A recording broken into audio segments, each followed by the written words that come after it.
इसीलिए, लेकिन आप आग्रह कर रहे हैं, तो मानो प्रतिपक्ष के नेता बोलना चाहते हैं तो अपनी बात कह दें।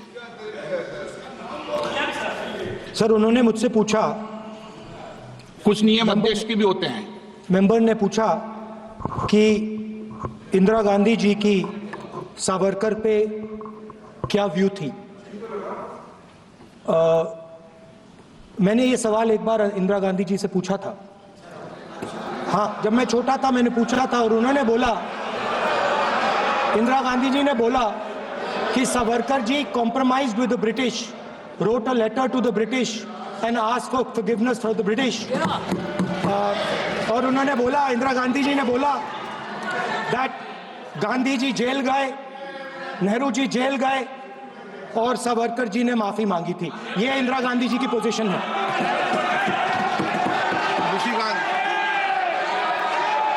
एक नाथ शिंदे जी वो बोलेंगे, महाराष्ट्र के ज्यादा सावरकर जी को जानते हैं। कोई आपको पता चलेगा कि आप बोले, बताएं आप।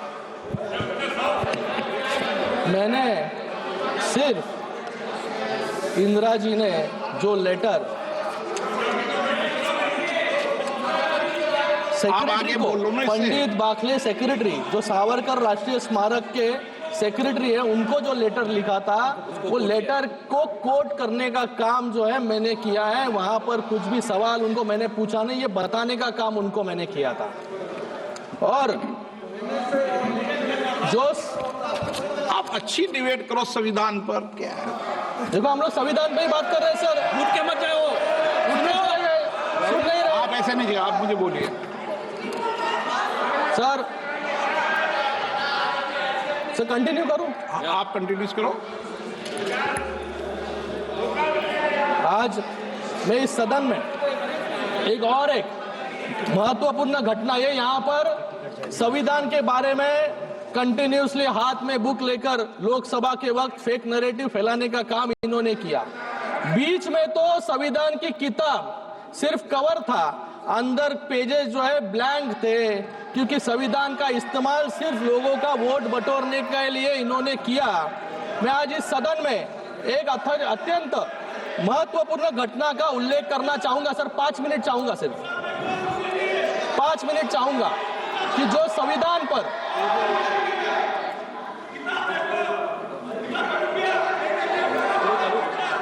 यहाँ पर संविधान के बारे में लोकसभा से डिबेट कर रहे हैं, संविधान खतरे में है, संविधान खतरे में है। लेकिन संविधान किसके राज में खतरे में था, ये मैं बताना यहाँ पर चाहूंगा। एक घटना का उल्लेख करना चाहूंगा जो हमारे संविधान और न्यायपालिका के इतिहास पर गहरी छाप छोड़ता है। मैं बात कर रहा हूँ इलाहाबाद हाईकोर्ट के जस्टिस जगमोहन लाल सिन्हा जी की, जिन्होंने 1975 में इंदिरा गांधी जी को चुनावी भ्रष्टाचार मतलब इलेक्टोरल मैल प्रैक्टिसेस के लिए अयोग्य ठहराने का ऐतिहासिक निर्णय दिया।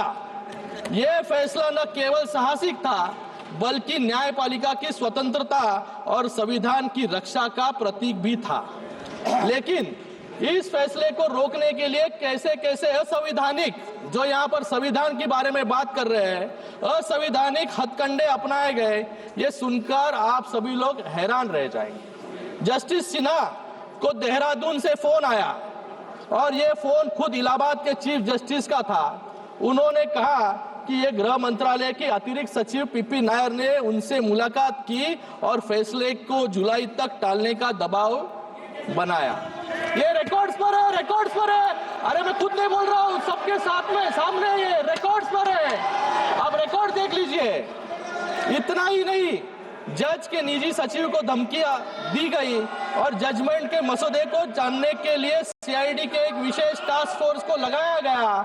ये घटना कांग्रेस शासनकाल में न्यायपालिका पर दबाव और संविधान की हत्या का स्पष्ट उदाहरण जो है ये है। ये होता है लाचार सिस्टम जो कांग्रेस ने बना दिया था आपातकाल में, जिसमें ना विपक्ष सुरक्षित थे, ना जनता और न इस देश के जज भी सुरक्षित थे। मुझे यहाँ पर कुछ और भी बातें रखनी थी, लेकिन यहाँ पर समय के कारण मैं अपनी बात संक्षिप्त में खत्म करना चाहूंगा।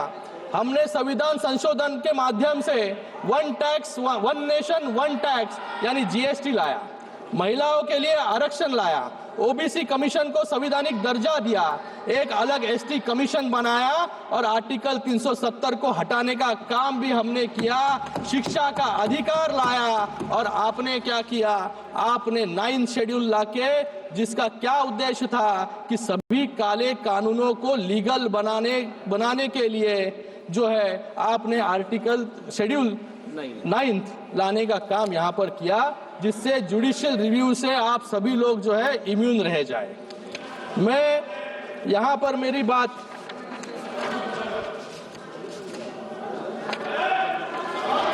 यहाँ पर इन्होंने धारावी की बात की। सर, मैं मुंबई से आता हूँ, धारावी के लिए बात करूंगा।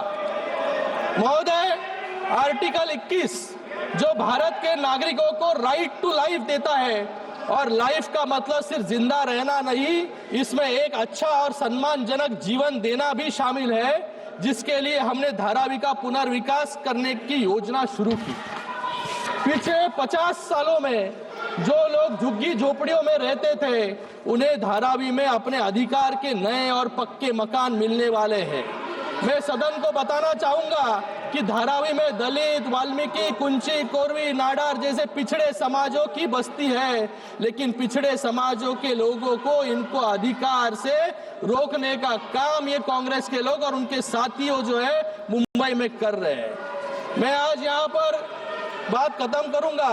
42वें संविधान संशोधन के माध्यम से इंदिरा गांधी सरकार ने लोकतंत्र और विधि के शासन को कमजोर किया।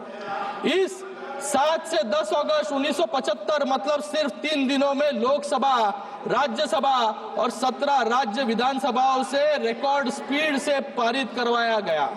रविवार को राष्ट्रपति जी ने इसको मंजूरी दी और अधिकारियों ने उसी दिन उसको नोटिफाई किया।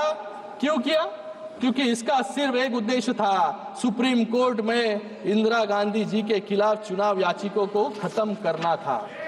ये इतनी तेजी से अगर आप शिक्षा और महिलाओं को आरक्षण देते तो आज हमारा देश कहां से कहां पहुंच जाता। This is the greatest misuse and abuse of power and insult to the ideals of Baba Saheb Ambedkar. मैं यहाँ पर मेरी बात अंत में कुछ 4 पंक्तियों बोलकर खत्म करना चाहूंगा। मैं भारत का संविधान हूं, मैं सबको राह दिखाता हूं, समाज के हर वर्ग को उनके अधिकार दिलाता हूं, उलझे न भारत का कोई, सदा प्रयास यह करता हूं, रातों के अंधकार में भी मैं दीपक सदा जलाता हूं। धन्यवाद। Honorable Shri N.K. Premchandran ji. Sir. Thank you very much, sir. Mr. Chairman, sir. Thank you very much, Mr. Chairman, sir. Sir, please. Sir, I just salute.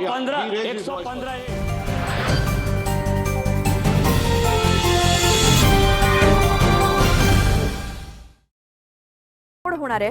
पहिल्याच अधिवेशनात शेतकरी कर्जमाफी होण्याची शेतकऱ्यांना अपेक्षा होती। विधानसभा अधिवेशनाच्या पूर्वसंध्येला नागपुरात राष्ट्रवादीचा भव्य मेळावा होणार आहे। या मेळाव्यात उपमुख्यमंत्री अजित पवार, प्रफुल्ल पटेल, सुनील तटकरे यांच्यासोबतच अनेक नेते उपस्थित राहतील।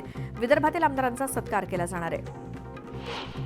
राज ठाकरेंनी पुण्यातल्या नेत्यांना महापालिकेसाठी बैठकांना सुरुवात करण्याचे आदेश दिलेत। पुणे शहरातील मनसे कार्यकर्त्यांची बैठक झाली असून त्यात प्रभागनिहाय माहिती घेऊन महापालिकेच्या तयारीला लागण्याच्या सूचना करण्यात आल्यात।